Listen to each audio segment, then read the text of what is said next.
Disruptive events always change everything. They can be cultural changes, they can be an event, they can be something spread out like COVID-19 actually has been. But whenever a disruptive event takes place, organizations have to scramble to figure out how to survive the new normal that comes out of it, even if it seems as if over time everything's going to go back to the way it was, because in reality that never happens.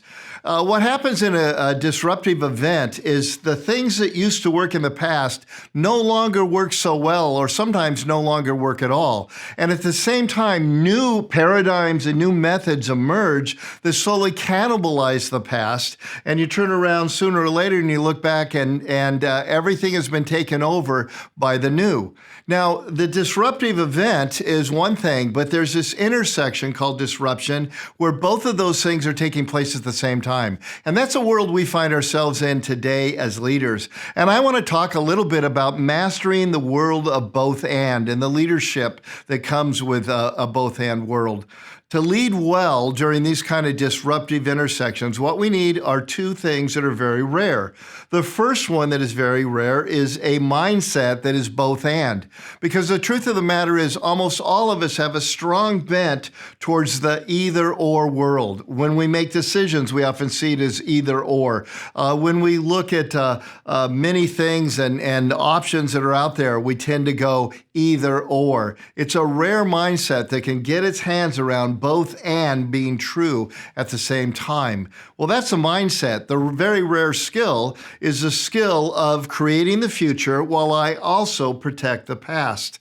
That sounds great on paper, but it's really hard to do. And if you step back and look at almost every organization and every leader, we have a strong bias towards one or the other. The leadership or you might have a strong bias towards we've got to protect the past, or where all the sex appeal and excitement and applause is, I want to create the future.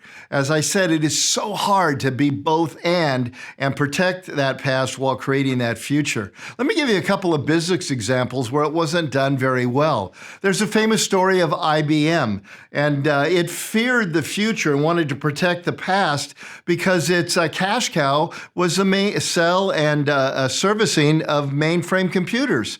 So in that famous story, they essentially gave away to Bill Gates all the code for PCs, and then the rest was history. And IBM nearly went under. It has scrambled back, but man, what an opportunity they had if they had lived in the both-and world.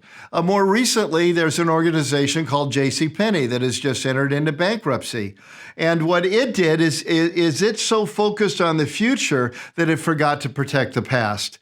It was a dinosaur, as most of those mall-type stores, department stores are and were. And it realized that. It realized it needed to focus on the future. So it brought in someone from Apple to create a whole different shopping experience.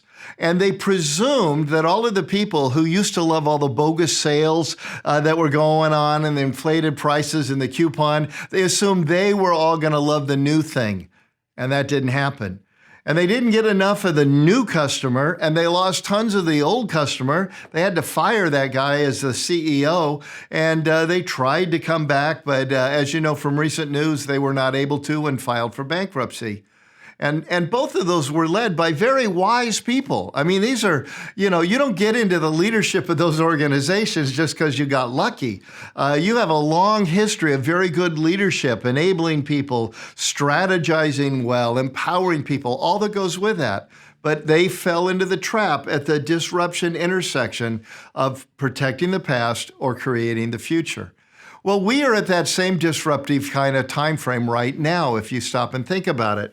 Because though many of us for a long time have been isolated from meeting in our church buildings, that's beginning to open up in some settings and will eventually open up. But when we do open up, it's still going to be a completely different experience than it was in the past. Starts out with just the social distancing. It's going to be speeded up by the fact that many people are going to be fearful of germs in a new way they weren't before. And so what we've got to focus on is how do we protect the past of our physical meetings now that they're under such a different set of requirements than they were in the past? How do we do that while also at the same time focusing completely on the online experience. That for so many of us has just been mind-blowing how successful it has been. For instance, let me tell you how it impacts North Coast. The on-site church that we want to open up, and we will open up, as we do that with social distancing, here's what happens. We've done the math.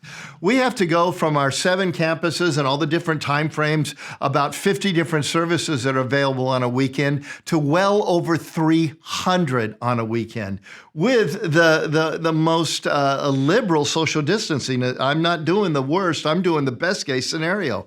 And at that point, we obviously can't do that. We obviously can't do that well.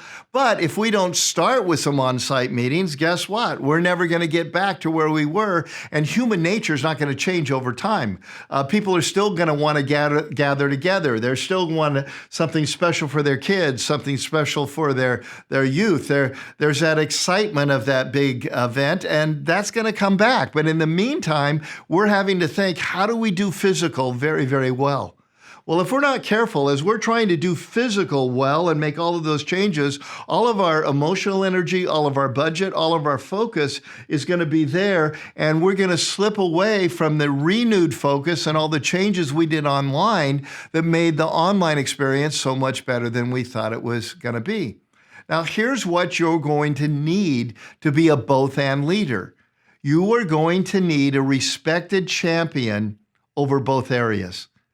You see, what often happens is the respected champion is on the side of creating the future or protecting the past, and the other side gets more or less a shepherd. So if you're a highly future-focused ministry and organization, well, then what you've got is you've got a creative, energizing, big L leader, and you put them all into the future. In this day and age, it might be, man, we're going to expand our internet. We're going to be an internet church with, or an online church with physical locations, rather than a church with multiple campuses and an online presence. Let's say that's who you are. You're going to put those respected leaders there, and the temptation is going to be to put secondary leaders in protecting the past. What was done before COVID-19, and so many of us were pushed out, was the exact opposite of that. We put our best leaders on our campuses, whether you have multiple or just one, and our weekend services. Something was broken, it got fixed right away, and it was out of the overflow that the stuff on the internet was done. You need a new camera, you got to wait for that, but the physical didn't have to wait to get the air conditioning fixed. And the champion of the online services, in many cases, was much more of a shepherd taking care of the people than it was somebody who woke up every single day thinking about what are the possibilities we could do that. I hope that makes sense to you, this both and need for two respected champions. And it takes a really strong and a gifted leader to have those two champions on the team, because there is some natural push and pull that is going to take place when you do that.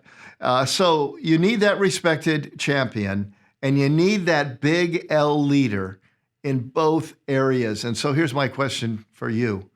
What is your natural bias at this point? To get back to the old and do it really well, or to create the future and see what exciting things can happen with microsites and viewing stations and all that can happen now that we've realized we're not limited in scope to a 20-minute drive time to a main campus or another campus? My bet is you've got a bias. And my encouragement to you is to find a way to get the respected champions, the big L leaders, in a both-and world. And when you do, you're going to find yourself at that intersection of disruption, but you're not going to find yourself stuck. You're going to find yourself able to move on to the future without having crashed in the past. God bless. I'm excited to see how this is going to take place in the body of Christ.